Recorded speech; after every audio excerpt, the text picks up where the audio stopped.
Olá pessoal, boa noite, sejam bem-vindos a mais uma live, voltando agora por um curto período às nossas lives de segunda-feira.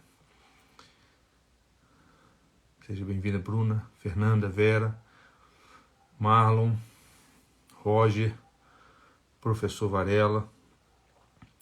Se vocês estiverem me ouvindo e me vendo bem, deem um sinal para mim. Elias, Lucas, sejam bem-vindos. Hoje a gente vai falar um pouquinho sobre a mentira. Já vou explicar por que a gente escolheu esse tema e qual é a importância dele. Né? Olá, Vitor, tudo bem? Aline, Davi, Sabrina. Bem, parece que vocês estão me ouvindo bem, não é isso?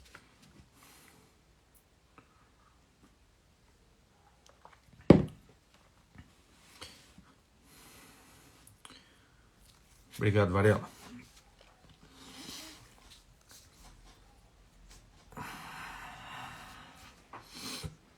Bem, vamos lá então. Já tem aqui um número bem razoável de pessoas. Obrigado, Ciara, seja bem-vinda.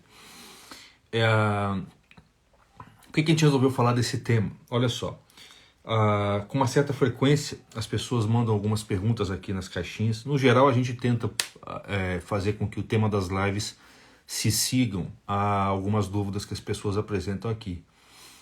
Seja bem-vindo, Alexandre. Mike, tudo bem?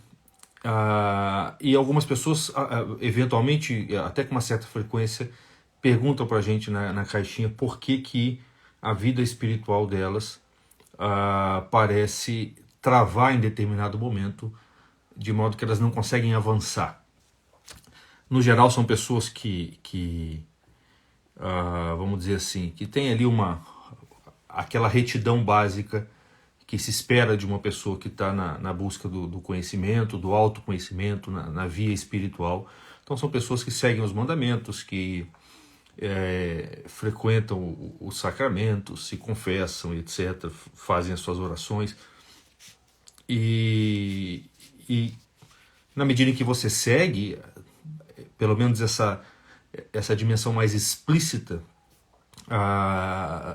das leis morais que se exige de um buscador, vamos dizer assim, e a sua vida espiritual de algum modo se atravanca, fica estagnada, você começa a se perguntar naturalmente por quê? O que eu estou fazendo de errado? Né? Por que eu não estou vendo nenhum progresso na minha vida espiritual? Ora, as razões podem ser muito variadas. Pode ser algum problema na sua vida de oração, você pode não estar rezando corretamente, ou você pode não estar perseverando na própria oração.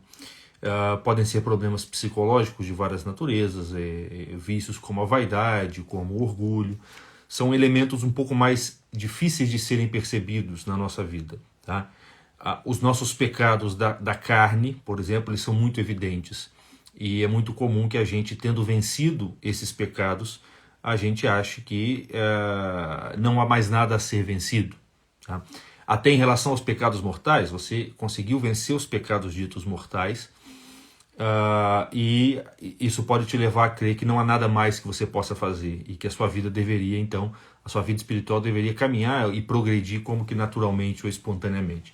Mas na verdade as coisas não são assim, porque existem uma série de pecados ditos veniais, que são pecados leves, eles não são graves o suficiente para te separarem da caridade, para te separarem de Deus, mas eles produzem na sua alma uma série de perturbações, uma série de, vamos dizer assim, de espinhos e de abrolhos que travam a ação da graça dentro de você. Quer dizer, a graça ela é uma força sobrenatural que vai aperfeiçoar a sua alma, vai aperfeiçoar a sua vida. A primeira exigência para que a graça trabalhe dentro de você é, obviamente, que você não esteja em pecado mortal. Tá? Aí ela vai começar a trabalhar mais livremente dentro de você. Mas mesmo os pecados leves, mesmo os pequenos vícios que nós possuímos, dependendo do grau da vida espiritual em que você esteja, eles começam a produzir obstáculos muito graves, muito grandes para o seu desenvolvimento espiritual. E um desses vícios, obviamente, é a mentira. né? Se vocês repararem, quem faz um exame de consciência bem agudo, é fácil perceber a quantidade de mentiras que nós contamos, às vezes até diariamente, né? Mentiras que nós, por uma série de razões, consideramos leves, consideramos até mesmo lícitas, mas que, sem dúvida, em algum dos canais que te ligam a Deus, elas vão estar como que produzindo ali pequenas perturbações, interrupções, entupindo esses canais e impedindo que a graça flua naturalmente e que Deus trabalhe a sua alma da maneira como Ele quer. Então, tentando de algum modo ajudar essas pessoas e nos ajudar também, a gente vai tentar falar um pouquinho a respeito de um desses vícios que em muitos momentos acaba atravancando o nosso caminho, que é a mentira. Tá? Essa é a razão. Existem vários outros, eventualmente a gente vai falando de cada um deles, seja vaidade, seja a ira, a raiva é uma coisa também terrível nesse sentido. Mas hoje a gente vai ficar na mentira. Tá? Então, para a gente começar a entender isso, a gente precisa entender, vamos criar um contraste. Tá? Vamos entender o contrário da mentira, para que a gente possa, enfim, entender a mentira, entender os danos que ela produz, entender por que ela é ilícita e por que nós devemos caminhar na direção de uma vida sem mentira alguma, em nenhum aspecto, por mais difícil que isso seja. A mentira é um vício oposto à virtude da veracidade. Tá? A mentira se opõe à verdade, se opõe à veracidade. Tá? Supondo aqui, eu imagino que a maior parte aqui seja cristão, nós devemos nos lembrar que nosso Senhor Jesus Cristo diz: eu sou a verdade, o caminho, a verdade e a vida. Então, a primeira coisa que nós devemos ter em mente, se a gente quiser entender o que é a mentira, e para isso a gente vai fazer esse contraste com a verdade, a primeira coisa que a gente tem que ter em mente é que a verdade é o próprio Deus. Tá? A verdade é o próprio Deus. Verdade, o sentido último da verdade é o próprio Deus. Por que isso? Só porque Cristo falou? Não. Tá? Porque, em última instância, o que nós chamamos de verdade se confunde com a própria realidade.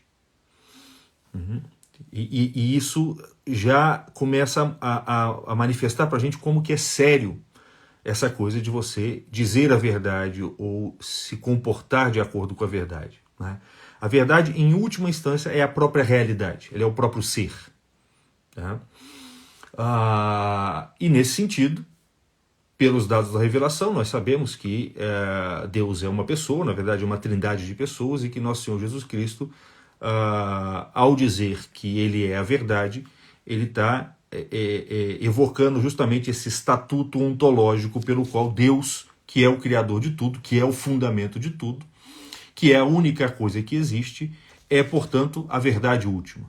Tá? Esse seria o sentido espiritual e último da ideia de verdade. Agora, para a gente caminhar na direção dos problemas morais relacionados à verdade, a gente precisa entender como que a verdade se manifesta em outras ordens da nossa existência. Por exemplo, do ponto de vista que os filósofos chamariam de ontológico, o que é um ponto de vista ontológico? Onto significa ser. Se a gente for analisar a verdade do ponto de vista da realidade das coisas que existem, tá? Nós devemos entender, e isso é fundamental, que a verdade das coisas, a verdade das coisas, tá? das coisas que existem, das criaturas, ela está na correspondência entre essas coisas e a ideia que Deus faz de cada uma dessas coisas. A verdade de cada uma das coisas, quando você diz que uma coisa é verdadeira, você está andando na rua e dá de cara com uma árvore. Tá? E esse dia eu estava andando com meu filho e a gente encontrou um pé de pitanga. Tinha anos que eu não vi um pé de pitanga. Ele nunca tinha visto e ele canta diariamente uma musiquinha que fala da pitanga. E a gente andando aqui pelo bairro, encontramos uma árvore de pitanga. Tá? E me aproximando daquela árvore, eu vi que aquela árvore é de verdade. Era realmente uma árvore. Tá? E essa veracidade das próprias coisas deriva do fato dessas coisas existirem. E elas existem porque Deus as pensou e as criou. Então, no pensamento divino, na mente divina, existe um modelo de cada uma das coisas que existem. E, portanto, a correspondência entre as coisas que existem e as ideias que Deus possui delas, de cada uma delas, na sua própria mente, é o que dá o estatuto de verdadeiro para cada uma das coisas. Quer dizer, cada uma das coisas existentes é verdadeira na medida em que corresponde a uma ideia fundamental, a uma ideia original, a um arquétipo na mente divina.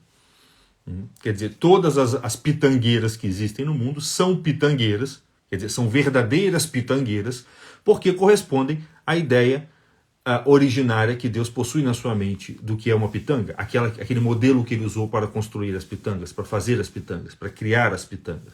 Tá?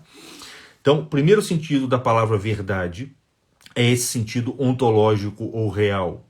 As coisas são ditas reais ou verdadeiras na medida em que foram feitas segundo um modelo, tá, na mente divina.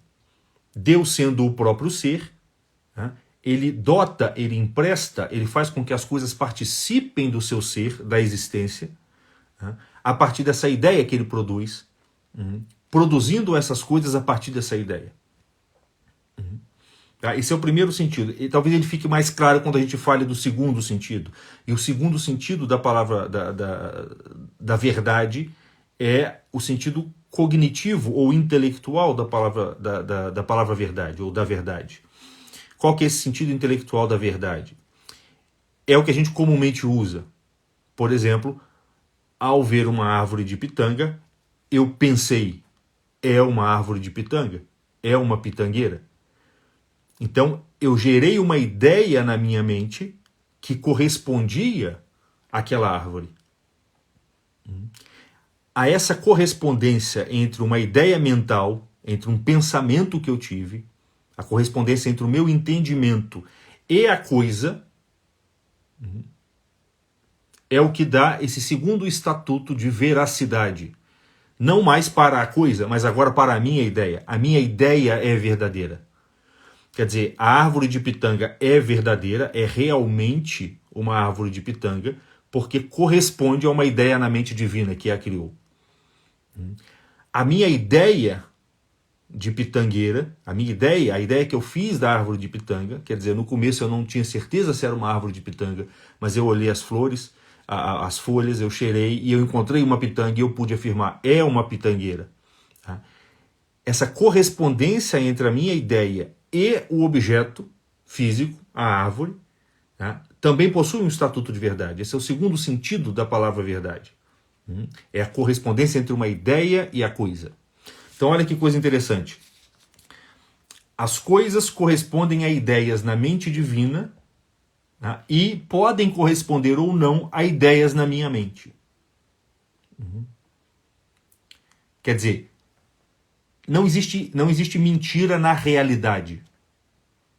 Na própria realidade das coisas não existe mentira. Porque Deus não mente. Deus não pensa uma coisa e faz outra.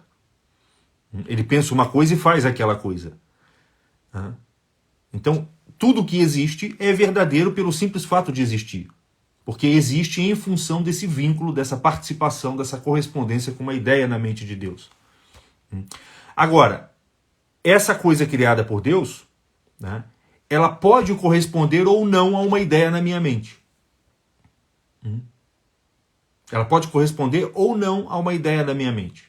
Por exemplo, eu posso, ao ver uma árvore de pitanga e detectar que aquilo é uma pitangueira, eu posso simplesmente dizer que é uma goiabeira. Ou dizer que não é uma pitangueira. Então eu criei uma disjunção entre a minha mente e aquele objeto real que eu estava vendo. Então, a partir da verdade chamada intelectual, tá? A partir da verdade chamada de intelectual ou cognitiva, a possibilidade da mentira começa a aparecer. Porque como eu mesmo sou uma criatura, como eu não sou Deus, tá? Nem sempre o meu pensamento vai corresponder à realidade das coisas. Em Deus não acontece assim, por quê? Porque primeiro Deus pensa e depois vem as coisas. Antes das coisas existem as ideias das coisas em Deus. No meu caso é o contrário. Primeiro existem as coisas e depois existem as ideias na minha mente. E justamente por isso pode haver uma disjunção, pode haver uma cisão entre o conteúdo do meu pensamento e o conteúdo da realidade. Então eu posso ter ideias falsas. Eu posso ter ideias que não correspondem à verdade. Quando a gente fala, por exemplo, em filosofia, a gente vai falar daqui a pouco da mentoria Caminho, uma das aulas a gente fala justamente sobre a dialética, quer dizer, o método criado pelos filósofos para que você possa, o máximo possível de vezes, sempre ter conteúdos mentais que correspondam à realidade das coisas. Isso não é fácil, porque a gente se engana, porque a gente se sabota voluntariamente, porque a gente não gosta das coisas como elas são e por isso a gente as pensa de um modo falso. Então não é fácil você conseguir ter conteúdos mentais que correspondam às coisas, porque uma parte de você não quer que as coisas sejam como elas são. Então a gente se engana, a gente se sabota e etc. Mas os filósofos, eles vendo o benefício da verdade, vendo que ao ter conteúdos mentais que correspondem às coisas, você está se aproximando de Deus, porque as coisas correspondem necessariamente ao conteúdo da mente divina. Então, ao perceberem que produzindo conteúdos mentais que correspondam à realidade, você está se aproximando da própria mente divina, os filósofos começaram a desenvolver técnicas para que você aprimorasse o uso da sua inteligência, de modo que você conseguisse estar o mais próximo possível da verdade. Quer dizer, o seu pensamento está maximamente alinhado com a natureza das coisas. Uma dessas técnicas é a dialética ou a meditação. E a finalidade dessa técnica é justamente corrigir essa possibilidade natural que nós temos de desvincular o nosso pensamento das coisas.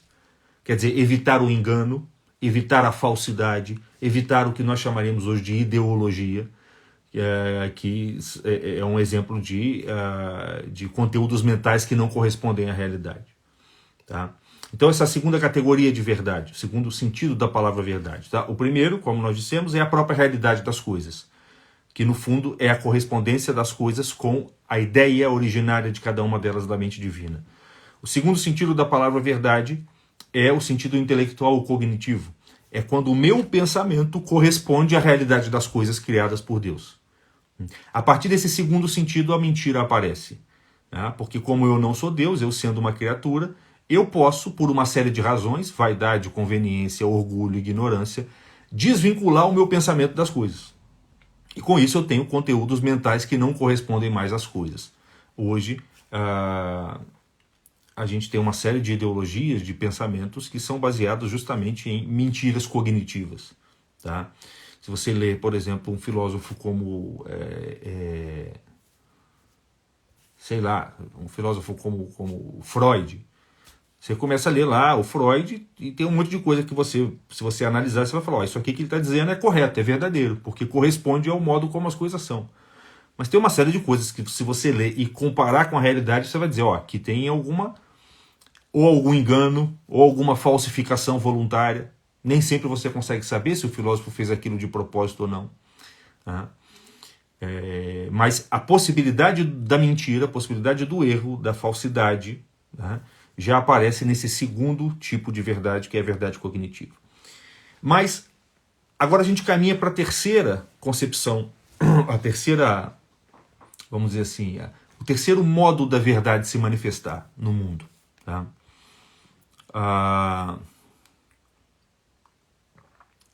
O Alexandre está perguntando aqui, a mentira não seria uma revolta da vontade contra as verdades apresentadas a ela pelo intelecto?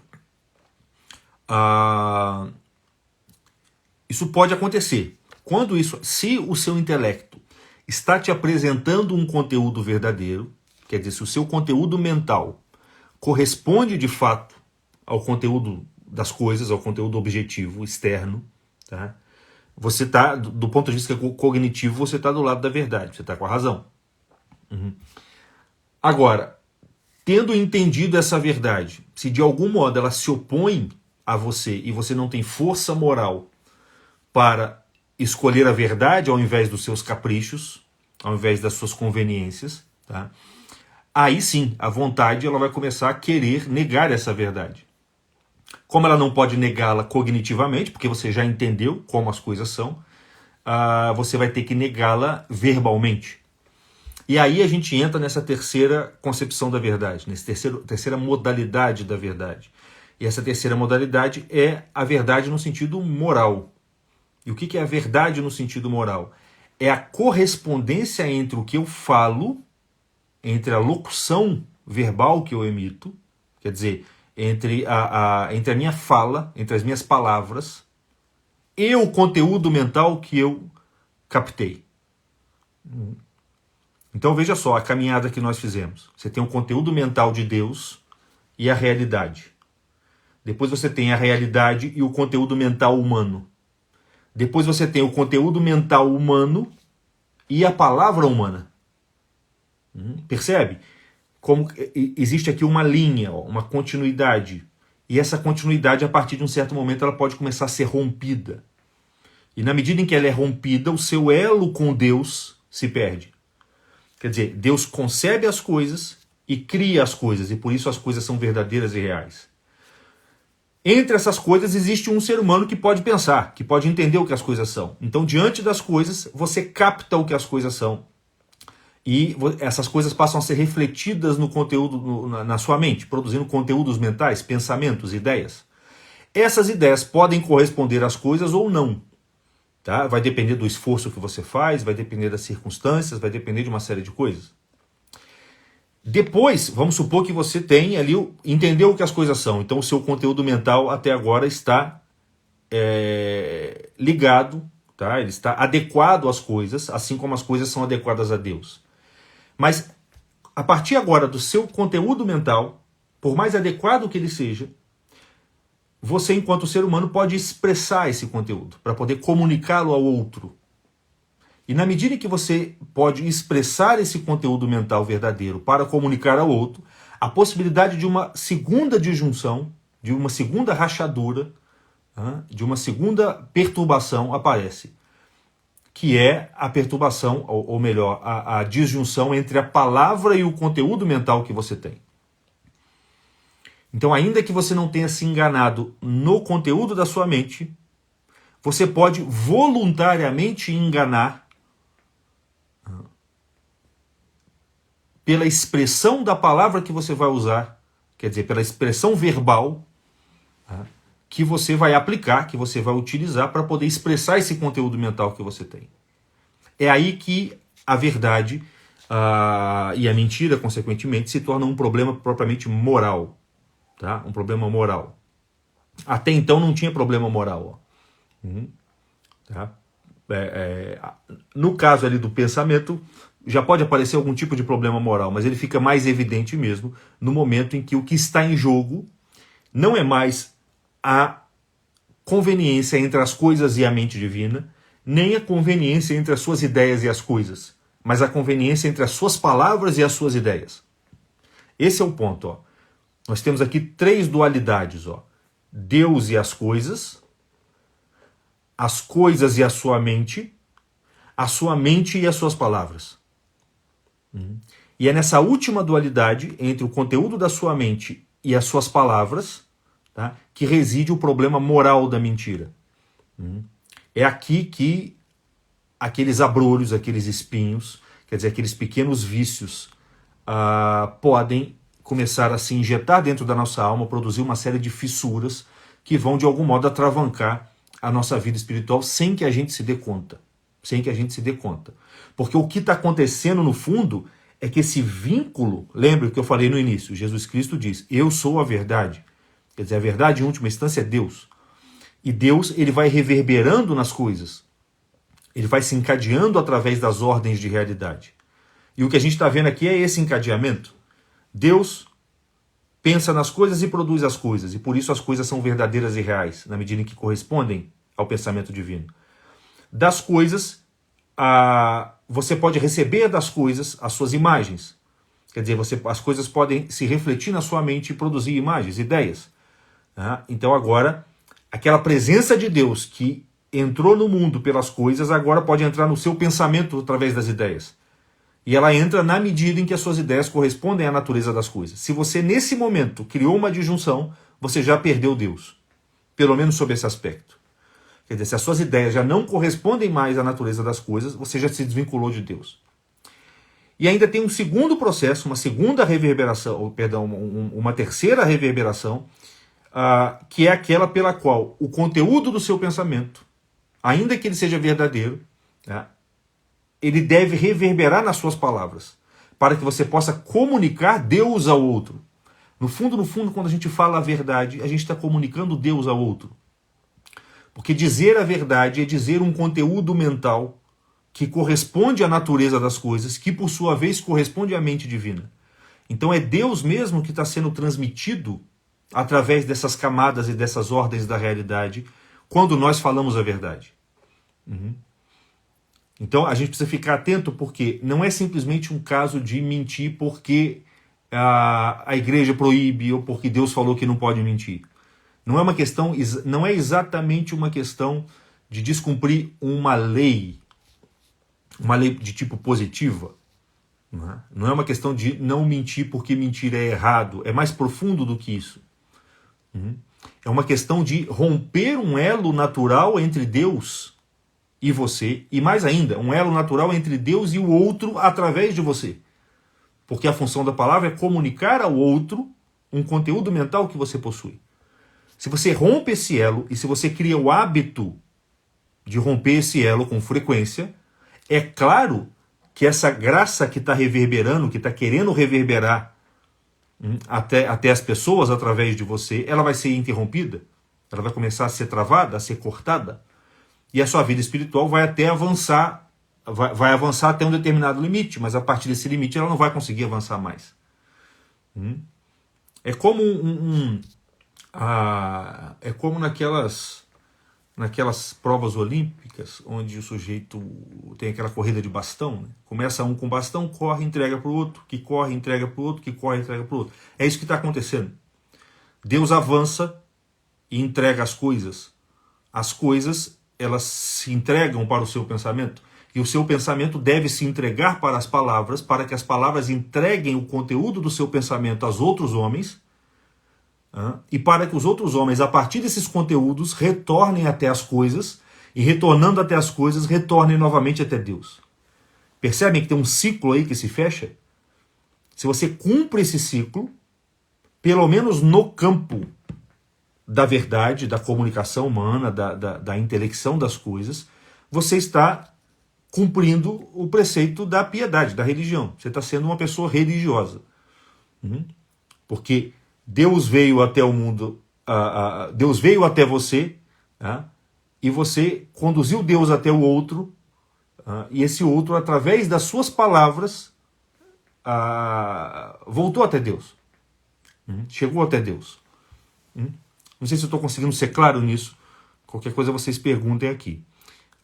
Deixa eu ver o que o Varela perguntou aqui. O Varela só faz pergunta cabeluda. Essas três dimensões da verdade parecem ser tratadas pela sinceridade radical no método confessional de Santo Agostinho. Parece que o método confessional visa consertar as possíveis cisões. Sim, claro. A confissão ela é uma prática ascética assim, infalível contra esse problema. O problema todo é o seguinte: se você não faz a confissão, se você não faz o exame de consciência, vamos dizer assim, diariamente, você nem precisa fazê-lo assim num determinado momento do dia. Você pode estar fazendo ele o tempo inteiro. Na verdade, para começar, você vai ter que separar momentos do dia para fazer o exame de consciência. Você vai ter que fazer essa força. Mas o ideal é que, com o passar do tempo, o seu exame de consciência seja perpétuo. Você esteja fazendo ele o tempo inteiro. De tal modo que você nem precisa mais parar durante o dia para fazer o exame de consciência. Você já está tão alinhado com esse exercício de autoconhecimento e de autorreparação que você está fazendo o exame de consciência o tempo inteiro.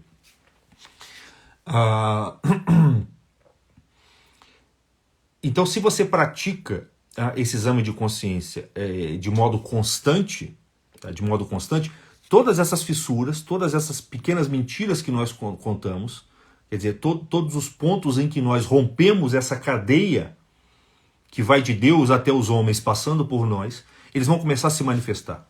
Eles vão começar a se manifestar. E mais ainda, cada vez que você com sinceridade for lá e confessar os seus pecados, a graça, quem apaga os seus pecados é a graça, ela vai vir como uma rajada dentro de você e vai começar a te ajudar, a te dar forças para vencer essas obstruções. Tá? Então, isso aí é um método fundamental. No entanto, Deus quer que a gente trabalhe também. Então, assim, tem elementos em relação aos quais nós precisamos fazer um esforço para poder retirá-los. Por isso que existem os exercícios espirituais. Deus quer que a gente trabalhe também, porque nós somos a imagem e semelhança dele, e nós somos co-criadores da nossa vida. Então nós precisamos trabalhar também. Tá? Então por isso é importante a gente estudar e entender, por exemplo, isso que eu estou falando aqui. Quer dizer, falar a verdade não é um capricho. E em cada circunstância. Tá? Não é só sob juramento. Entendeu? Não é só não cometer as chamadas mentiras perniciosas, aquelas mentiras graves mesmo. É não mentir em momento algum, na medida do possível. E se você intenciona isso, pensando sempre em não romper esse laço entre Deus e você, entre Deus e os homens através de você, a cada vez que você mentir, um alerta vai vir na sua consciência. O benefício, o fruto desse exercício ascético, é justamente você acender a vigilância na sua consciência. No momento mesmo em que você mente, por menor que seja essa mentira, a sua consciência ela fica clara. Tudo se silencia em torno e a sua consciência ela percebe, ela vê claramente que naquele momento você rompeu o laço. E algo dentro de você te dá uma leve espetada, te dá uma leve dor.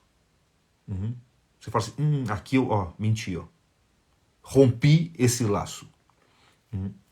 E você começa a perceber, mais do que isso,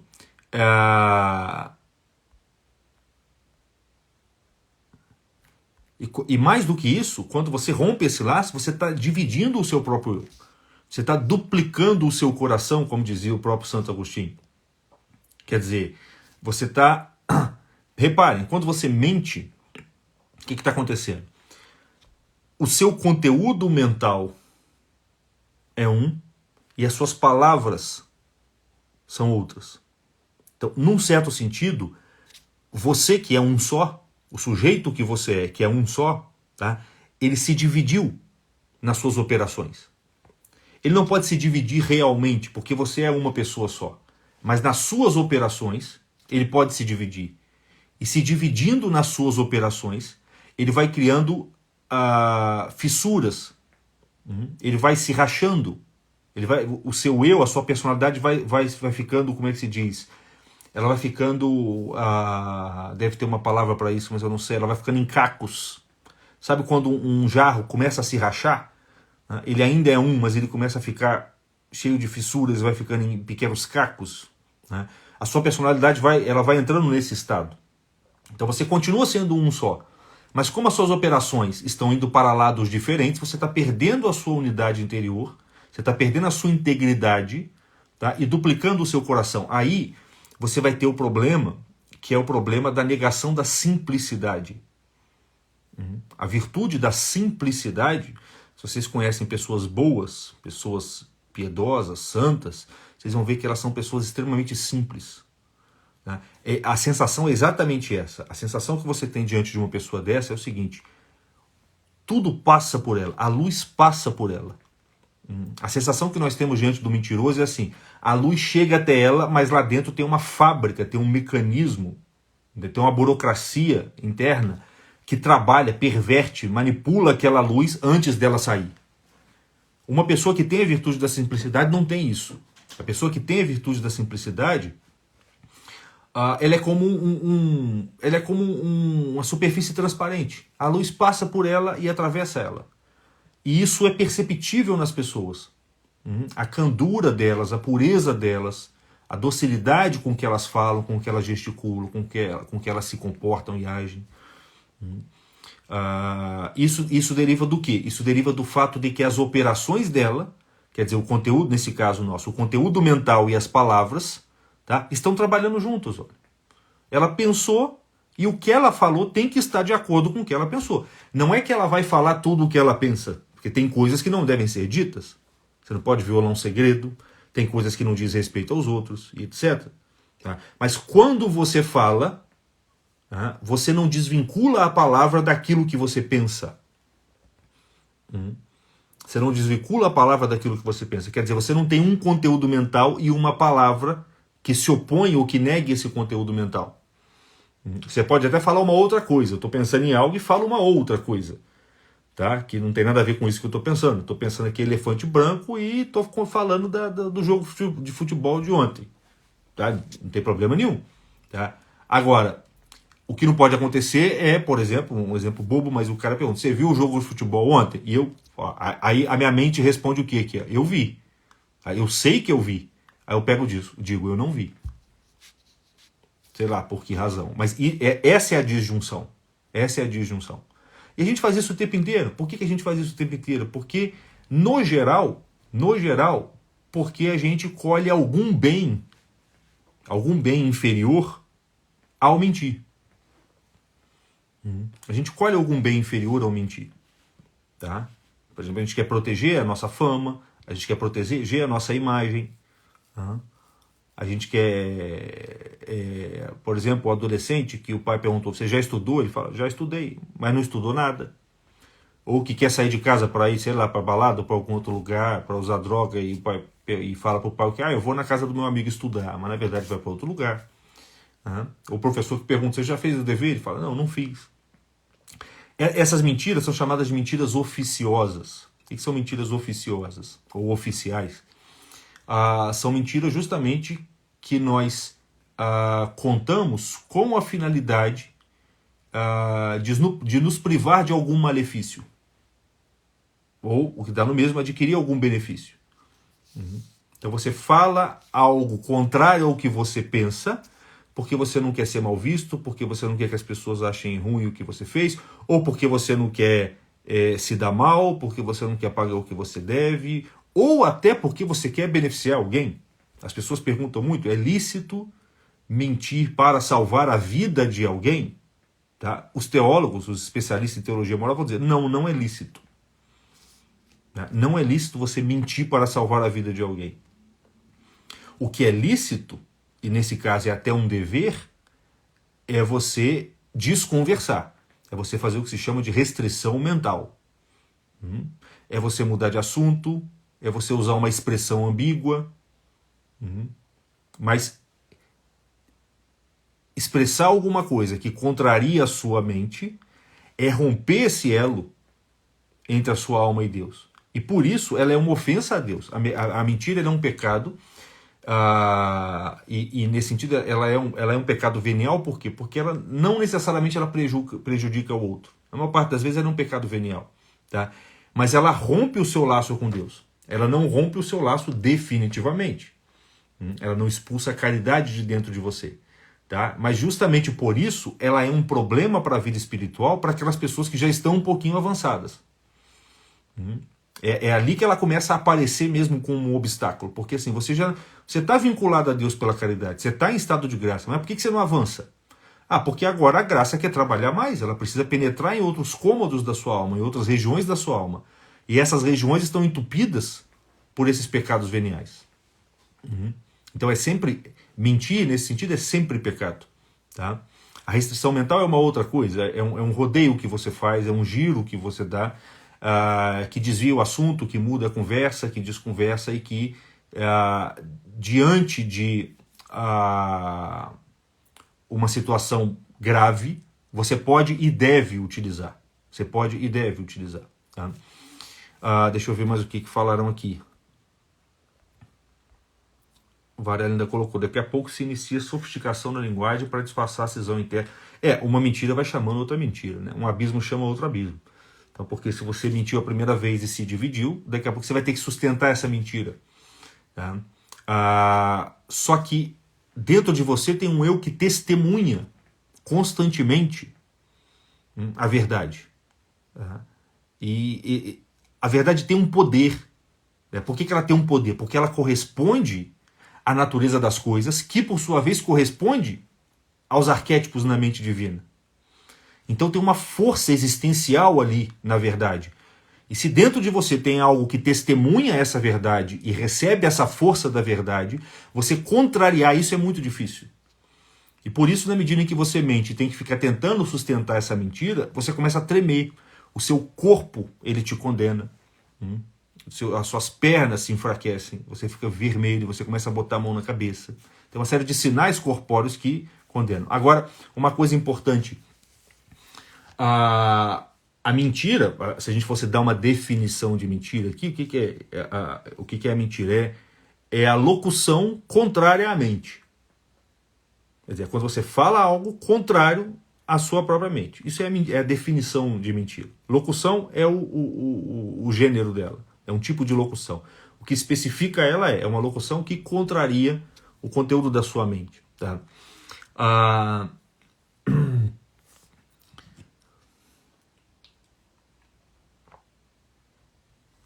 Eu perdi aqui agora o que eu ia falar. Bem, de todo modo, se você vai insistindo demais nessa cisão, tá? O seu próprio comportamento, a sua própria, o próprio estado físico do seu corpo vai manifestar que tem alguma coisa errada, porque o poder da verdade, o poder de testemunhar uma verdade é muito forte. Lembrei o que eu ia dizer. Que eu ia dizer o seguinte: a mentira aqui não diz necessariamente ou exclusivamente respeito à adequação entre a palavra e o conteúdo. Você tem que incluir aqui, em locução, você tem que incluir também os gestos, a escrita. Então, assim, uma inclinação de cabeça, uma simulação. Tá? Por exemplo, o negócio de usar máscara é terrível, eu detesto usar máscara. Né? Então, assim, às vezes eu me pego, vou fazer uma confissão aqui para vocês, às vezes eu me pego, estou no shopping lá usando máscara, aí eu vejo que o segurança olhou para mim e está intencionando vir na minha direção. Aí eu pego, suspendo a máscara assim. Tá? Isso aqui é o quê? É uma simulação, é uma mentira. Eu estou fazendo uma simulação. Quer dizer, eu estou fingindo para ele ali que eu estou usando a máscara. Tem alguma coisa contrária ali, né, ao conteúdo da minha mente e à minha expressão. Então, a palavra aqui, a locução, ela vale para a palavra falada, para a palavra escrita e para a sua gesticulação e até para o seu fazer. É a chamada hipocrisia. O que é hipócrita? O que é o hipócrita? O hipócrita é aquele que pensa uma coisa e faz outra. Então o sujeito, ele sei lá, dentro da mente dele ele não tem piedade nenhuma, não pensa em Deus e etc. Mas do ponto de vista da vida dele, ele está lá, vai na igreja, ele vai no catecismo, ele reza, mas no fundo não tem nada disso ali dentro. Isso aí é hipocrisia, é uma cisão entre o fazer e o conteúdo da sua mente. Tá? Então a mentira está em todas essas esferas. E é em todas essas esferas, portanto, que a gente pode romper esse laço, essa luz que reverbera de Deus até nós. Teríamos muitas coisas para falar ainda sobre isso, porque a mentira tem várias especificações, a gente poderia falar sobre a restrição mental, mas eu não quero avançar muito, porque eu queria comunicar a vocês que a nossa mentoria Caminho foi... a gente vai abrir uma segunda turma para ela, tá? Então, a gente vai colocar o link aqui na bio, é uma mentoria de 6 aulas, onde a gente vai traçar ali um panorama, tá?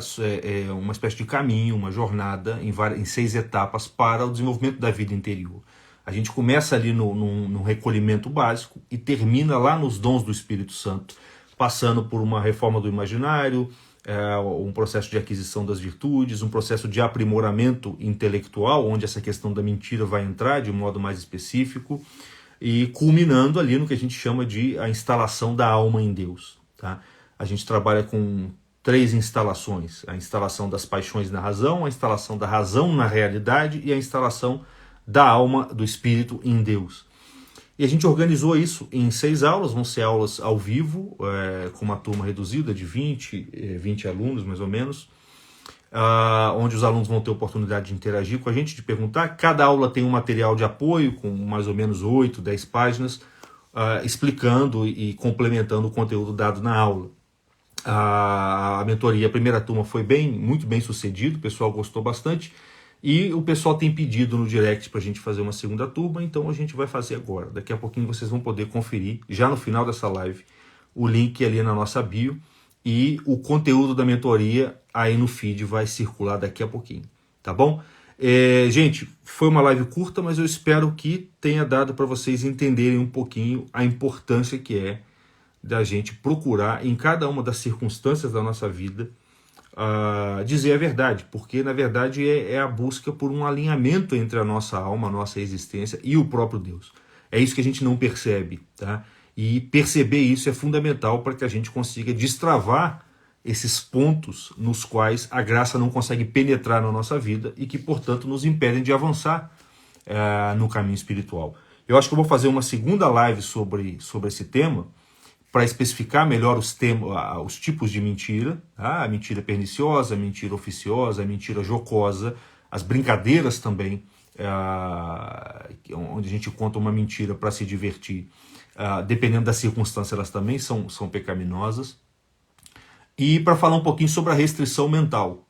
As pessoas estão com muitas dúvidas nesse sentido, eu inclusive, porque os tempos estão cada vez mais difíceis e ideias como nesse caso eu posso mentir, começam a vir à nossa mente. Eu acho que vocês devem saber do que eu estou falando. Então é muito importante que a gente entenda essas coisas, tá? Eu vou preparar aqui com cuidado e aí nas próximas semanas, de repente, a gente faz uma segunda live sobre esse tema. Espero que tenha sido claro e que vocês tenham aproveitado de algum modo o que a gente falou aqui, tá bom? Me desculpem aí se foi muito rápido, mas a gente está tentando fazer umas lives mais sintéticas aqui para não ser muito enfadonho com vocês mesmo, tá bom? Então, um grande abraço a todos e fiquem com Deus. Sim, a Fernanda lembrou aqui, mandem perguntas sobre esse tema na caixinha, aquelas que não foram respondidas aqui, acho que a Aline mandou uma, coloca na caixinha que a gente vai respondendo agora durante a noite, tá bom? Um abraço a todos, Deus abençoe, fique com Deus.